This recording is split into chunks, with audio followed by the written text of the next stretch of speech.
Hello my lovely students, and welcome to this video for GCSE Classical Civilization, Myth and Religion on Artemis or Diana. Bump, bump, bump, skip, skip, skip, pause it to read it. You've read it already probably. So, Artemis' common epithets are huntress goddess, goddess of the moon, and of course, sister of Apollo. You can imagine that gets kind of tiring after a while. She is shown with the moon or the bow and arrows, or a stag, or possibly the Cyrenaean hind, her sacred animal, or a hunting pack of dogs. Her responsibilities, or what she's generally known for, are being a virgin goddess. She is unmarried and thus represents unmarried girls and youth. She is, however, still a goddess of birth, a bringer of fertility. This is possibly to do with the wildness of birth and the protection of young women who then go on to be married and give birth. Her sphere of action is the uncultivated parts of the earth, the forests and the hills and the wilderness. She was also linked to the dancing festivals that took place in the countryside where boys and girls would meet, and this is also a part of her fertility link. She is overall a benevolent, matronly figure, to women at least. She'll be your friend if you're going to be loyal. Her birth story. So she is a daughter of Zeus, of course. Many children of Zeus, but clearly a really special one as she becomes an actual Olympian goddess. She is born to Zeus and Leto. Leto was the daughter of the Titans, Coeus and Phoebe. Hera, in her jealousy, caused all lands to shun Leto. So she had to try and find some kind of place to give birth that somehow wasn't land. She found an island floating on the sea which wasn't apparently land, as it wasn't connected to the earth, which was called Delos. Artemis was produced quickly, as if Leto was supernaturally producing just another version of herself.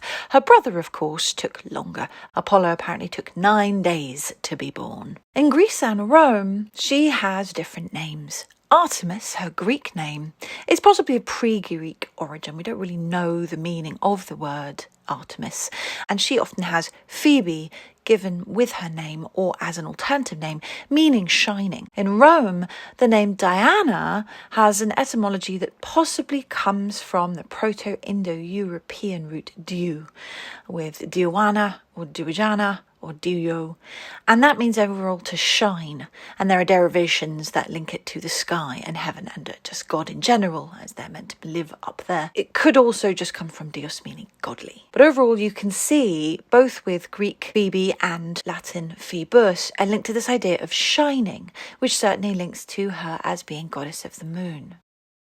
In Greece, she represents the moon, which helps delineate the seasons, and she's often worshipped in woodland areas of beauty. She's incredibly important to the Greeks. She is the god of the wild places and countryside, which are between the areas of agriculture. So you might pray to her to ensure your fields are safe from marauding wild beasts. In Rome, she also represented the moon and had a shrine and temple on the Aventine Hill in Rome, showing her importance. She became particularly important to the poor and the slaves after the temple was dedicated by the 6th king of Rome in Rome's early monarchy, Servius Tullius, who had, according to legend, originally been a slave himself.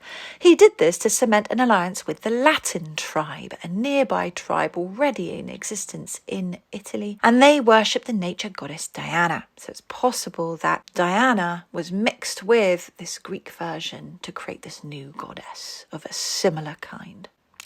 In Greece, she is seen as a woman with a bow and arrow, woodland animals, for example, a deer, and then she has a long dress, although later she has a shorter tunic, which is actually the long dress tied up over her knees.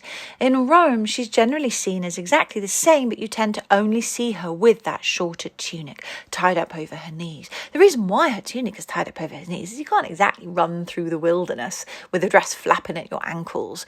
You'll get it stuck on brambles for a start and ripped, and it's going to slow you down. So tying it up, she's one of the only goddesses with her legs on show, and that kind of shows how she is her own woman, really. Some stories about Artemis. First of all, the story of Actaeon. Now, Actaeon was a young prince and a very skillful hunter who was taught the skill of hunting from the gentle centaur Chiron, as many heroes were. One day, while Actaeon was on his way to hunt, he stumbled upon the divine virgin Artemis bathing naked in the woods, surrounded by her nymphs. Now, Actaeon, foolish young man, was so amazed by her divine beauty, he didn't look away. And this massively angered Artemis. She was furious, and she punished him by transforming him into a stag, his own prey, the thing which he had been hunting. Completely confused at what had happened and fearful, he fled away, but his own hunting dogs, 50 in number, jumped on him, tearing him to pieces, thinking that he was in fact a real stag. Some kind of poetic justice in that, but certainly a very cruel punishment for a very small slight. So overall, Artemis is an important goddess. She governs the liminal spaces between pockets of human settlement. She's someone to pray to if you have to walk between the two, and she's someone for young women to admire and pray to as well. She is, however, a fearsome goddess, full of wrath and punishment. If you go against these divine laws, don't mess with her. Don't be her friend unless you're going to be completely loyal, because she's not having it. And finally, she's often seen as second to her brother, but no less important in worship. Make sure to watch all the other videos of the Olympian Gods to help you study the most important points and put together an idea of why they were important to the ancient Greeks and Romans. Remember to subscribe so you don't miss any. Have a lovely day.